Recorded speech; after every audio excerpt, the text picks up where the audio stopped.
बीते शनिवार को इजरायल पर हमास के हमले के बाद खुले तौर से युद्ध के दौर की शुरुआत हो गई है।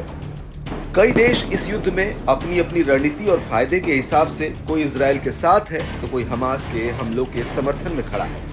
इजरायल इन दिनों तीन तरफ से सैन्य विरोध का सामना कर रहा है। गाजा से हमास का हमला, लेबनान के हिजबुल्लाह के साथ संघर्ष और सीरिया के तोपों की गोलीबारी। विरोधियों की कतार में अब एक नाम और जुड़ गया है, रूस का, जो इजरायल की मुश्किलें बढ़ा सकता है।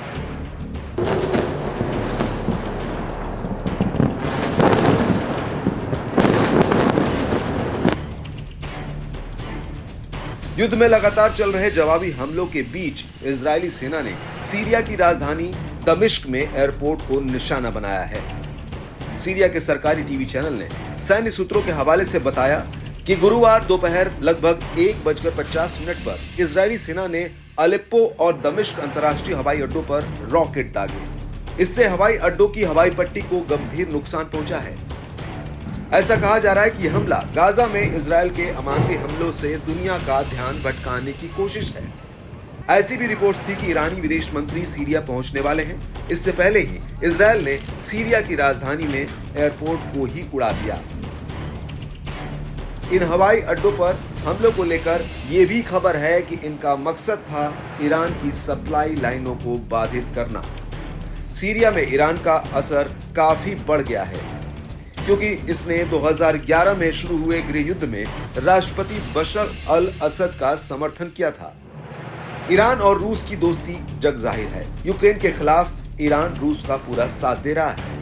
ऐसे में ईरान और हमास का साथ देते हुए यहां रूस ने अपनी आवाज बुलंद की है।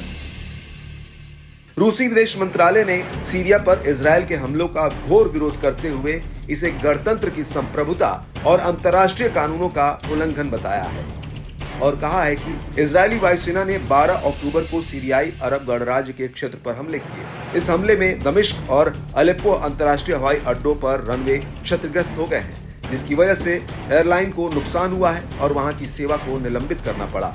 इजरायली पक्ष की ये कार्रवाइयां एसएआर की संप्रभुता और अंतर्राष्ट्रीय कानून के बुनियादी नियमों का घोर उल्लंघन है। रूस अपनी इस आवाज को युद्ध भूमि में किस तरह से दर्शाएगा, ये तो आने वाले वक्त में नजर आ ही जाएगा। लेकिन रणनीतिक रूप से देखें तो इजरायल और हमास के बीच चल रहे इस युद्ध से एक सीधा फायदा तो रूस को मिलता दिख रहा है। इस युद्ध के शुरू होते ही अमेरिका समेत पश्चिमी देशों ने इजरायल का साथ दिया और हमास के आतंकियों पर जमकर निशाना साधा। रूस यूक्रेन युद्ध में भी अमेरिका और पश्चिमी देशों की यही भूमिका यूक्रेन को लेकर है। अब जाहिर सी बात है कि ताजा चल रहा ये युद्ध अमेरिका और यूरोप का ध्यान भटकाने का काम कर सकता है और इसका फायदा होगा पुतिन को।